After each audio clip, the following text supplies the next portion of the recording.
Hello everyone, this is Troy from Dashcam Owners Australia. Today we're doing another dashcam review. Today we'll be taking a look at the VicoVation Marcus II. The Marcus II is the newest in the VicoVation range. It's coming in at about an entry level in their range, so it's got basic features but it's not their top of the line camera. Now with this camera it does have high dynamic range and wide dynamic range in 1080p at 30 frames per second. And at 720p you get 60 frames per second and 30 frames per second. Camera supports up to a 32GB micro SD card and comes with the following. Now starting at the top left we have our basic startup guide, followed by our user manual. Top right is our suction cup mount. Just below that is the 3M sticky tape mount. Going to bottom left is our 4-meter power cable. In the middle, our warranty statement, and bottom right, the camera itself. Now we'll take a few different looks at the camera itself, just so you can get an idea of what size it is.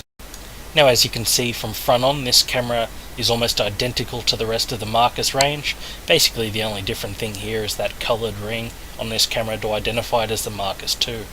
On the left hand side of the camera, we have our micro SD card slot that supports up to 32GB. Class 10 is recommended. Now on the bottom we just have our basic little serial number and details for the camera.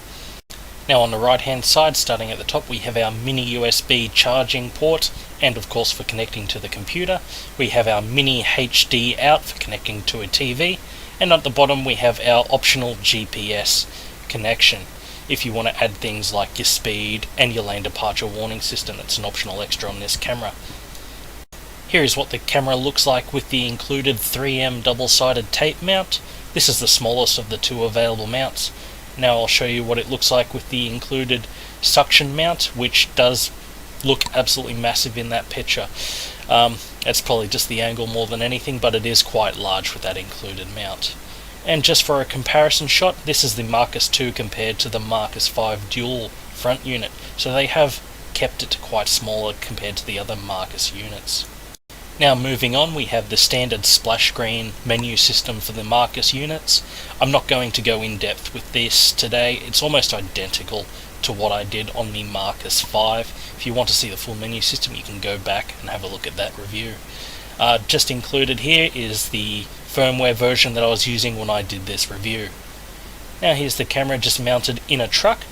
I have had this running in a truck for about a week and a half, and then I used it in my own car for a bit, as you can see. In a truck, it is not overly imposing. I'd say it's a very good size if you're in a larger vehicle. Now, as I show you some video footage from this camera, I'll remind you, this may not represent the original quality due to YouTube's compression. Alright, here we go. Standard daytime footage, swinging into the sun there. See how quickly the camera adjusts to the different lighting conditions there. It's doing a very nice job. And as you can see, it's pulling a lot of detail here. Very clear picture overall, lots of very intense detail from all the shops, cars, etc. Now recently VicoVation updated their range to all feature a parking mode. This is useful for basically someone bumps into your car while you're out doing your shopping. It detects the bump, records it. Now this feature, basically the camera goes into parking mode within 5 minutes of detecting the car not moving, so the onboard G sensor will do that. The only thing with this is, though, it needs constant power for this to work, so you need the camera to have power at all times, not just via the cigarette lighter.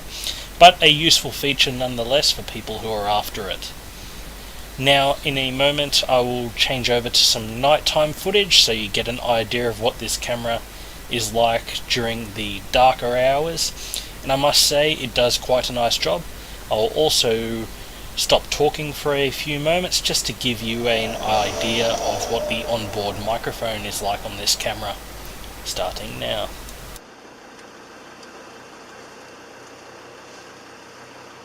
Alrighty, here we are. So I'll just say a few words so you get an idea of what the microphone on this particular camera is like. Hopefully it's coming through fairly clearly right now.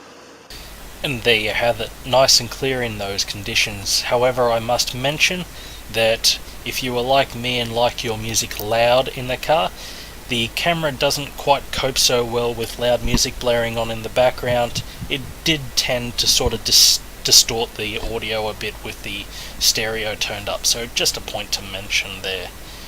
Now that we've seen what this camera can do in a relatively well lit street, we'll take a look at a darker back street. As you can see here, we've only got the odd street lights and the oncoming vehicles, but the camera still does a very respectable job considering how dark it is at this time of the morning lately. Now, if you're interested in this camera, there is a link to it down in the description on the Dashcams Australia website where you can purchase it. It sells for $220 basically, and if you use the coupon code DCOA, you will get 5% off, so it takes about $11 off the end price there for you. Now we'll just go to my final thoughts on this camera and my likes and dislikes.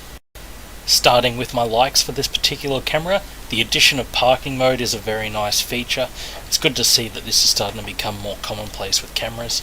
The high dynamic range day and night quality, it really does an excellent job both day and night for picking up detail. And the simplicity of this camera, it's very easy to use. Really, even if you're a novice to these sort of things, you shouldn't have a lot of trouble setting up one of these cameras. Now as for my dislikes with this particular camera, nothing overly serious here.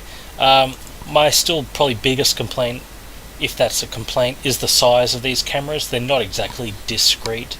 However, if you're using one of these cameras in like a truck, I'd say it's a very good size for a larger vehicle, but small cars, probably not so much.